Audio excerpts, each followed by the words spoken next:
దైవ మర్మములు. సహోదరుడు భక్త సింగ్ గారి అనుభవంలో దేవుడు ఆయనకు బయలుపరిచిన దైవ మర్మములు. సెప్టెంబరు 14. స్టెఫెను కృపతోనూ బలముతోనూ నిండినవాడై ప్రజల మధ్య మహత్కార్యములను గొప్ప సూచక క్రియలను చేయుచుండెను.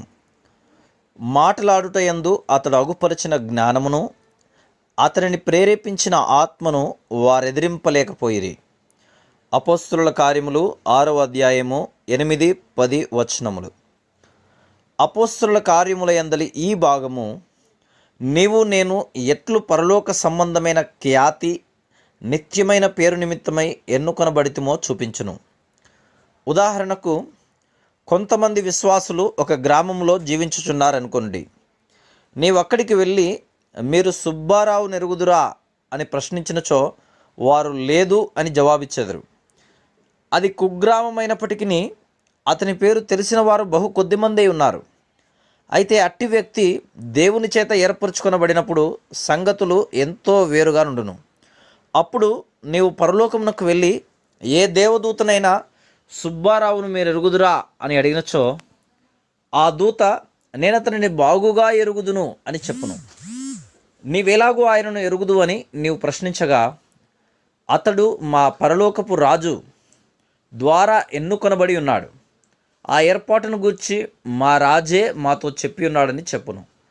ఈ భూమి మీద ఒక మానవునికి ఏ విలువయూ లేకపోవచ్చును. అయితే అతడు దేవుని వలన ఏర్పరచుకొనబడినచో పరలోకపు సైన్య సమూహము చేత సంతోష ఆనందములతో అంగీకరించబడును. విచారకరమైన సంగతి ఏమనగా, బహు కొద్ది మంది విశ్వాసులే ఆయనచే ఏర్పరచుకొనబడిన పాత్రలుగా ఉండుటకు ఇష్టపడెదరు. నీవు నిజముగా మంచి క్రైస్తవునివై ఉండవచ్చును, నీ అంతస్తు గొప్పదై ఉండవచ్చును. అయితే దేవునికి అంతకంటే అధికంగా కావలెను. ఆయన తాను ఏర్పరచుకొనిన పాత్రగాను, స్వకీయ ధనముగాను, ద్రాక్ష తోటగాను, జతపనివానిగాను, నిత్యమైన పాలిభాగస్తునిగాను చేయుట కొరకై నిన్ను ప్రేమించి తన రక్తము చేత నిన్ను కొని ఉన్నాడు.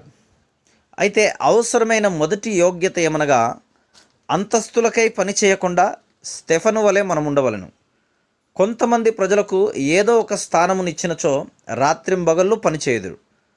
వారికి ఆ స్థానమును ఇవ్వకపోయినచో వెనుదిరిగి ఏ పనియూ చేయుటకు ఇష్టపడరు. వారు కేవలం పేరు కొరకే పనిచేయుచున్నారు. స్టెఫెన్ అయితే పేరు, గొప్పతనము, స్థానము కొరకై పనిచేయలేదు. అతడు నెమ్మదిగాను ప్రేమతోనూ పనిచేసెను. Praise the lord.